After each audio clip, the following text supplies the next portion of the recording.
So I totally forgot that I was going to put out this video.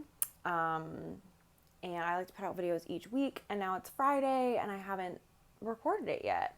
And so I'm in the midst of getting ready to leave for Boston for the weekend to watch my friends run in the Boston Marathon.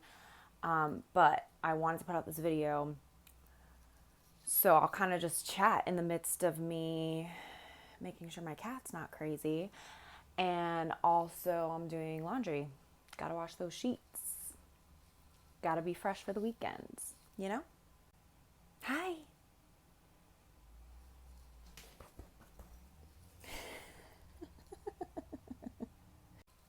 Before we get started, if you could please like, subscribe, comment, let me know what you learned from these videos so that I can keep putting this information out. Let me know if you like these videos.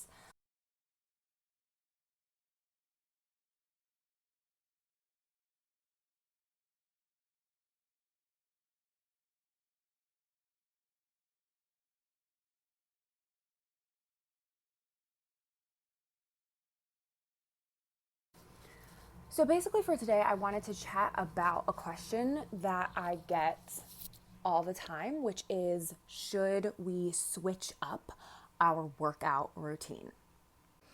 It's hard to always know what is right when we are in the age of the information, right? Where the internet has tons of information, there's tons of stuff on social media, the fitness and wellness industry has really boomed. And so we see all these different personal trainers on Instagram and on TikTok doing these crazy different things. And it can be like confusing as to, am I supposed to be switching up my workout routine that often? Am I supposed to be doing crazy different workouts? So normally the way I would answer this question is my response would be, no, we don't need to be switching up and doing crazy and different and unique exercises and workouts all the time. Effective workouts to actually see results is, we're going to best see results through consistency with our compound movements, which is like our squats, our bench press, our deadlifts, right? So really being consistent with those compound strength movements so that we actually have progressive overload over time and we're able to improve and strengthen in those lifts. If we're constantly just doing different random things, then we're not actually going to get stronger. It makes it pretty arbitrary, and it might seem boring to do the same types of movements every single week. But in order to see improvement, we really do have to stick to the same movements, the same routines, and then, as I said, move through progressive overload, which is basically over time, slowly overloading the amount of weight or time under tension or sets or reps so that we're really improving in those lifts and exercises. So that's normally how I would answer that question, especially for someone who is a part of general population and you're just working out to have general overall health and you have maybe just a few fitness goals that you're working on. But what if you're a performer? What if you're an athlete? Should we be switching up our workout routine? Also, I'm drinking an iced latte because it's been warm out. Kind of annoyed, but kind of just like, I'm just rocking with it. I don't ever add any sweetener to my coffee because, well, we don't want to drink our calories. I don't think I actually ever did a video on sugar or carbs and how it affects our blood sugar and how it can affect our mood, how it can affect our energy. So I definitely want to do a video on it.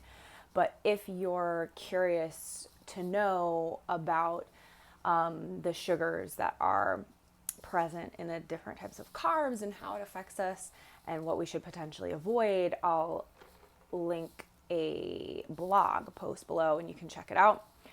But basically, this woman couldn't figure out how to make my iced coffee. She couldn't figure out how to charge me. I don't even know, but she ended up adding, she was like, oh, because of the inconvenience, I added 1 pump of vanilla for you. And I just didn't, part of me was just like, you know what, I kind of need 1 pump of sugary vanilla today.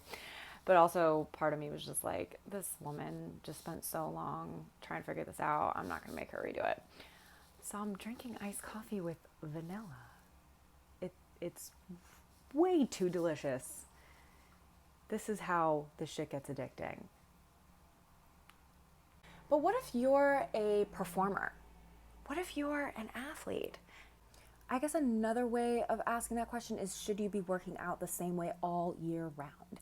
And to answer that question, we can really start to focus and identify how athletes prepare for their season depending on their particular sport. So let's kind of break it down.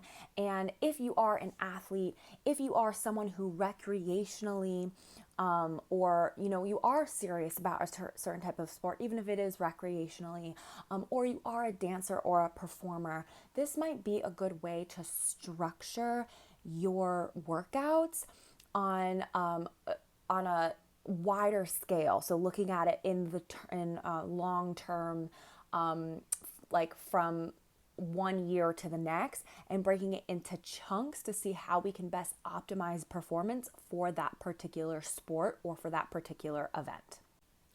So as strength and conditioning specialists, which I am that myself, a CSCS through the NSCA, we learn and we train our athletes throughout the different seasons. And it can be broken down into 4 different segments. We have our off season, we have our preseason, we have our in season, and then we have our postseason. So those are the 4 different segments throughout the year in how we want to break down and organize our structure for our workouts.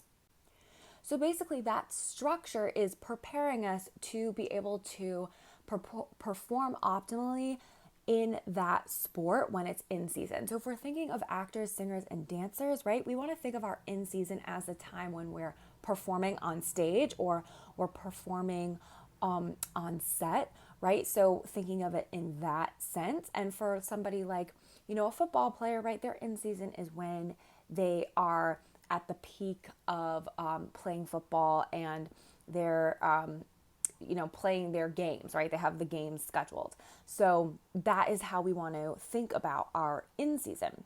And all of the other 3 are structured in a way so that we can optimize performance for that in season. So off season would be the time, you're a little after finishing a contract, if we're talking about actors, or you're not currently in a performance. There's nothing that you're really focusing on except for just, trying to get strong, right? So, and that's exactly what we want to focus on, is getting strong, building strength, right? Because it does take a lot of effort and energy to build strength and to improve our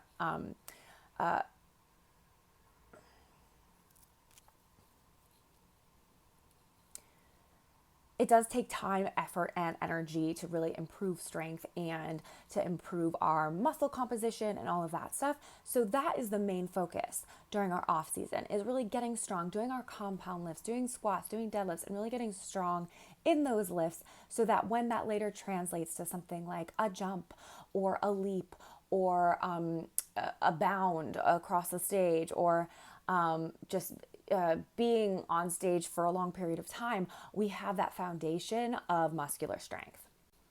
Preseason, we want to think about that time of when there's a ton of auditions, right? When we are focusing on preparing for a show or a contract. So during that period of time, we're really going to want to focus on, in the gym,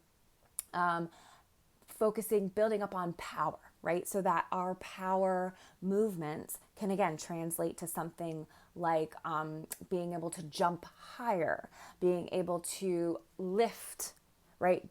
It takes power in a lift as we jump or as we're doing partner work. So building power in the gym using dumbbells or barbells, doing snatches or cleans or box jumps, things like that can then translate later to the jumps and the pushes that we see on the stage. We also will want to be in class more with focusing on sport specific, right? So really getting our technique down, making sure that our technique is really solid. So just spending more time with technique, spending more time in class, and really grounding down on our sport specific techniques. In season would be when we're actually in a show, when we're actually on sets. And so when we're on stage or we're on set, we don't really want to experience any muscle soreness. We don't want to be at risk of injury in any way. So that is the time where when we're in the gym, we're just going to be focusing on maintenance. We're just going to be focusing on still moving our body so that we can not lose anything, but it's more so maintaining and focusing on our actual performance as being the foundation and the focus of where our energy is. And then post-season, that's when we just finish our contract, where we are done with it and we're taking some time to really just do some relaxing things, right? Just kind of do a little bit of nothing, to be honest. You could do yoga, you can go for walks, kind of thinking of it as active rest, so that we can then prepare our bodies again to go back into the cycle of the off season and start to lift heavy again. Now, it does look a little different in comparison to the way athletes might have their season structured, because every single year their seasons look exactly the same. For performing artists, we have a little bit of different scheduling and routine, right? Because it's not always guaranteed that every single year we're going to work or book work at the same time every year. So the cycle might look different, and it might look different if you're in a Broadway show that has been performing for 3 years and you've been in it for 3 years, right? You can, once your body kind of gets used to it, or maybe your energy output isn't as high in a particular performance you're in, and you're able to continue to build strength, right? So that's why it's going to look a little different, but you can still have these cycles and these structures for how we want to build that foundation for optimal performance overall, right? We never want to just try always to get as strong as we can, because then we'll start to plateau, right? You can't just always keep getting strong every single time. Our body does need a bit of some deloading, and that is kind of how this is structured, right? Where we're doing different types of movements, we're doing different types of we're using different types of energy systems during these different types of cycles, and that's ultimately how our body is going to be able to adapt and improve over time. I hope this made sense. I hope you found this helpful. If you have any questions, if you're not a performing artist, if you are an athlete, if you are just someone in a general population who wants to learn how to structure their workouts in a different cycles based on the year, please comment below, let me know. Please subscribe, like this video if you found it helpful, and also if you think my cat is cute.